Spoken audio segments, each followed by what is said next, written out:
Hi, Dawn Stensland-Menti live here on the Dawn Show. You know, your health is everything, but nowadays we are inundated with scary news of genetically engineered foods, pesticides, chemicals, and everything that's allegedly damaging the health of us and, of course, our children. So let's get right to some answers from Paige Wolf, author of Just Spit This Out. Friend of mine, we've known each other for years, and we're going to talk about what else Paige has been up to. Paige, thanks so much for being here. Oh, thank you so much for having me. So, and we should say that, you know, you're going to give birth not any minute, but in about what, 90 days? You're in the final. Let's explain this. I'm about 8 months in. Okay. More than that. So. And I think it's amazing that, you know, you're a career woman. You're a mom, you have a little boy, Sam, already. You have your book, your blog site. We're going to talk about the nonprofit that you run where, I mean, Paige is changing. Oh, I don't run that nonprofit. Well, I mean, but you've done a lot, I should say, for that nonprofit. So, so first of all, when we talk about your book, Spit That Out, how did you come to write it? How did you first write it? Well, I mean, it came to me shortly after the birth of my son, and I had always wanted to write a book, and I just needed to find something that I was qualified to talk about. And I found that eco-anxiety and green guilt was something that I really came to know firsthand. I had always tried to live a green lifestyle and set a green example. But once you start having children, it becomes even more complex. I mean, as you know, there's so much information out there about the foods we eat, the personal care products we buy, what's in toys, whether we should be buying local, organic, sustainably raised. Well, first of all, when you're pregnant, I remember when I was having Michael and David, and they scare the heck out of you. Don't eat fish; it's got the mercury. Your kid's gonna get, you know, have autism. Blah blah blah. So first of all, you're scared to death out of that, and so I stopped eating fish because I couldn't remember what I didn't have a list with me, the tile fish or the salmon or the so and so raised. So one of the reasons I love talking to you and just picking your brain is to get this information.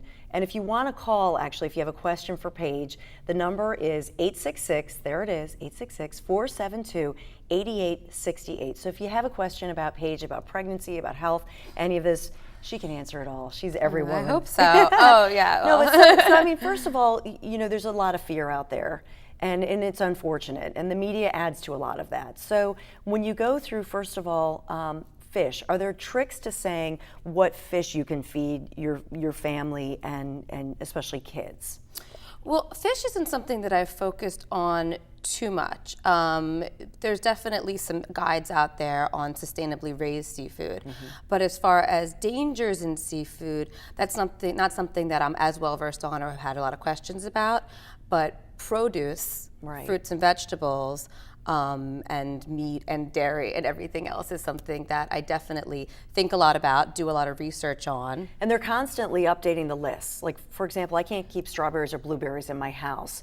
And that one list came out fairly within the last year or two that said, do not eat regular strawberries. They have to be organic. Right. Well, scared the heck out of me. and you don't want to be scared to death. I mean, if I'm out at a party or an event or a restaurant, I'll order strawberries. But in my own home, when I'm shopping, I try to make it a priority to at least buy organic from what they call the Dirty Dozen. This is a study from Environmental Working Group, and the new list for 2013 just came out, I think, last week. And again, strawberries top the list, apples top the list.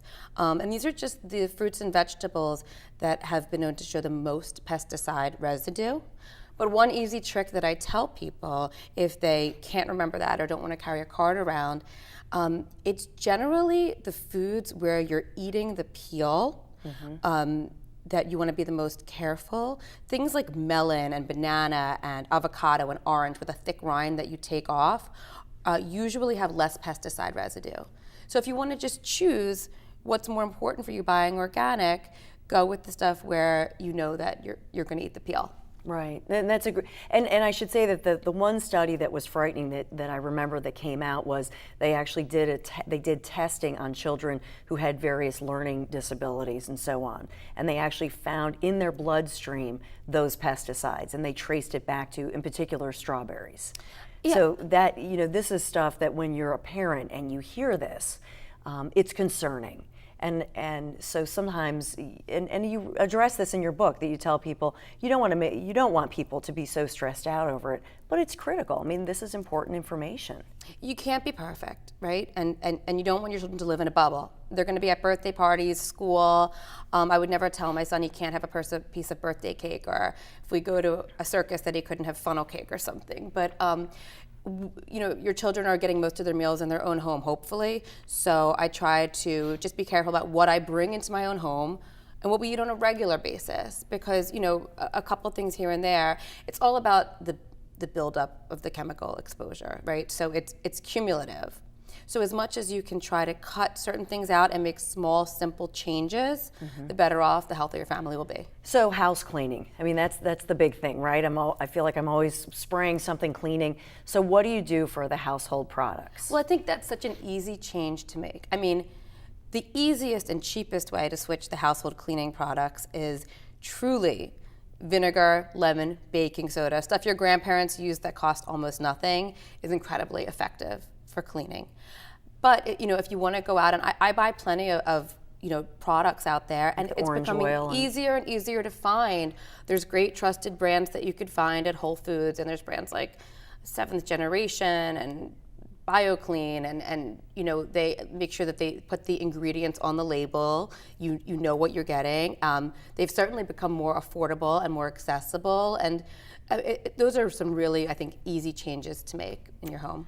Okay, when we come right back, we're gonna talk more with Paige, and if you have questions, the number is 866-472-8868, and we're gonna talk more with Paige about sort of balancing it all, being a mom and career woman and all of that, and we'll talk more about career wardrobe right here on The Dawn Show.